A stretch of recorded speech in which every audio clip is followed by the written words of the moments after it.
Floating മാർക്കറ്റിലൂടെയുള്ള യാത്രക്കിടയിൽ അവിടെ ഒരു എക്സിബിഷൻ ഉണ്ടായിരുന്നു. അപ്പം ഒരു 10-20 മിനിറ്റ് അവിടുത്തെ എക്സിബിഷൻ കാണാനായിട്ട് നമ്മളെ വിടും. വിയറ്റ്നാമിലെ ജനങ്ങളുടെ പ്രധാന ഭക്ഷണം എന്ന് പറയുന്നത് ഈ റൈസ് നൂഡിൽസും അതേപോലെ റൈസ് ഷീറ്റുമാണ്. റൈസ് ഷീറ്റിൽ പലതരം വിഭവങ്ങൾ ഉണ്ടാക്കിയിട്ട് കഴിക്കും. ഈ കാണുന്ന നൂഡിൽസുകളെല്ലാം റൈസ് നൂഡിൽസുകളാണ്. ഇത് ഇവിടെ തന്നെ ഉണ്ടാക്കി ഇവിടെ തന്നെ പാക്ക് ചെയ്ത് കൊടുക്കുന്നതാണ്. പലതരം കളറുകളിലായിട്ടാണ് റൈസ് നൂഡിൽസ് ഇവിടെ വെക്കുന്നത്. നല്ല പാക്കിങ്ങും കാര്യങ്ങളും ഒക്കെയാണ്.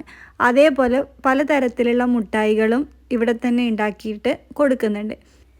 ഇതാണ് റൈസ് നൂഡിൽസ് ഉണ്ടാക്കുന്നത്. നമ്മളിവിടെ എത്തുമ്പോഴത്തേക്കും അവർ ആ മെഷീൻ ഓഫ് ചെയ്തിട്ടുണ്ടായിരുന്നു. പിന്നെ ഇതാണ് റൈസ് ഷീറ്റ് ഉണ്ടാക്കുന്നത്. റൈസ് ഷീറ്റ് ഉണ്ടാക്കുന്നത് നമ്മൾ ട്രൈ ചെയ്തിട്ടുണ്ടായിരുന്നു. പിന്നെ നമ്മൾ കണ്ടത് ഈ റൈസ് ഷീറ്റിൽ എന്തൊക്കെയോ സാധനങ്ങൾ വെച്ച് നിറച്ച് അതിനെ ഒരു റോളാക്കിയിട്ട് കട്ട് ചെയ്തിട്ട് ഈ ടൂറിസ്റ്റുകൾക്ക് വിൽക്കുന്നതാണ്. അതെന്തോ ഒരു തരം സ്വീറ്റ്സ് ആയിട്ടാണ് ഇവരത് ചെയ്യുന്നത്. ഈ ഫ്ലോട്ടിംഗ് മാർക്കറ്റിലേക്ക് ടൂറിസ്റ്റുകളായാലും ഇവിടുത്തെ സാധാരണക്കാരായ ആൾക്കാരായാലും ഒരുപാട് പേര് സാധനങ്ങൾ വാങ്ങാൻ എത്തുന്നുണ്ട്. പിന്നെ കണ്ടത് നമ്മുടെ മരം കൊണ്ട് ഉണ്ടാക്കിയ കുറേ തരം ഐറ്റങ്ങളാണ്. പിന്നെ മെയിനായിട്ട് ഇവിടെയുള്ളത് ഉണക്കമീനാണ്. ഇവിടെ എല്ലാ ഉണക്കമീനുകളും ഇങ്ങനെ പാത്രങ്ങളിലാക്കി നിരത്തി വെച്ചിട്ടുണ്ട്. അതിൻ്റെ വിലയും അതിൻ്റെ അടുത്ത് തന്നെ എഴുതി വെച്ചിട്ടുണ്ട്. ഈ ഉണക്കമീനുകളെല്ലാം അവർ എണ്ണയിൽ വറുത്തിട്ട് അവിടെ സാമ്പിൾ തിന്നാൻ വേണ്ടിയിട്ട് നമുക്ക് വെച്ചിട്ടുണ്ട്. നമുക്ക് ടേസ്റ്റ് ചെയ്ത് നോക്കാം, ഇഷ്ടപ്പെട്ടെങ്കിൽ വാങ്ങാം. അങ്ങനെയാണ് ഇവിടെ. അതിപ്പോൾ മുട്ടായികളാണെങ്കിലും അങ്ങനെയാണ്. എല്ലാ മുട്ടായികളും ചെറിയ പീസാക്കി അവിടെ വെച്ചിട്ടുണ്ടാവും. നമുക്കത് ടേസ്റ്റ് നോക്കാൻ തരും. നമുക്ക് ഇഷ്ടപ്പെട്ടെങ്കിൽ വാങ്ങാം.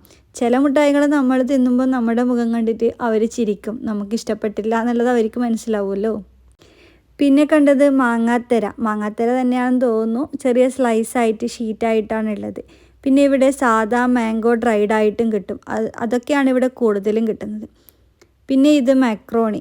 ഇതൊക്കെ നമുക്ക് തൂക്കിയിട്ട് എടുക്കാൻ പറ്റുന്നതാണ്. അപ്പോൾ അവിടെ പോയതിൻ്റെതായിട്ട് നമ്മൾ കുറച്ച് സാധനങ്ങൾ വാങ്ങിയെന്നേ ഉള്ളൂ.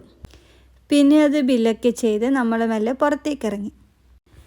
പിന്നെ ഉള്ളത് കുറേ തരം മുട്ടായികളാണ്. ഇവിടെ മെയിനായിട്ടുള്ളത് മാംഗോൻ്റെ മുട്ടായികളാണ്. അതും ജെല്ലി ടൈപ്പിൽ. പിന്നെ നമ്മുടെ തേനുണ്ട ടൈപ്പ് മുട്ടായികൾ കുറേ ഉണ്ട്. അങ്ങനത്തെ കുറേ തരം ഐറ്റങ്ങളുണ്ട്. നല്ല നല്ല മുട്ടായികളാണ് ഇട്ടുള്ളത്. നമ്മൾ ജോഗര മുട്ടായിയൊക്കെ ഇല്ലേ, അതൊക്കെ ഉണ്ടായിരുന്നു. നമ്മൾ ടേസ്റ്റ് നോക്കിയിട്ട് നമ്മൾ കുറച്ച് വാങ്ങിയിട്ടുണ്ടായിരുന്നു.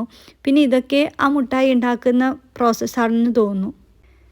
പിന്നെ ഇത് ഈ ചേട്ടൻ മുട്ടായികളെല്ലാം മുറിച്ച് അവിടെ പാത്രത്തിലാക്കി വെക്കുന്നു. നമുക്ക് എല്ലാം ടേസ്റ്റ് ചെയ്യാം, വേണമെന്നത് നോക്കാം, അതെടുക്കാം. പിന്നെ ഇതാണ് നമ്മൾ വാങ്ങിയ ജോഗര മുട്ടായി. ഇതിന് മധുരത്തിന് വേണ്ടിയിട്ട് എക്സ്ട്രാ പഞ്ചസാരയോ അങ്ങനത്തെ കാര്യങ്ങളൊന്നും ആഡ് ചെയ്യുന്നില്ല.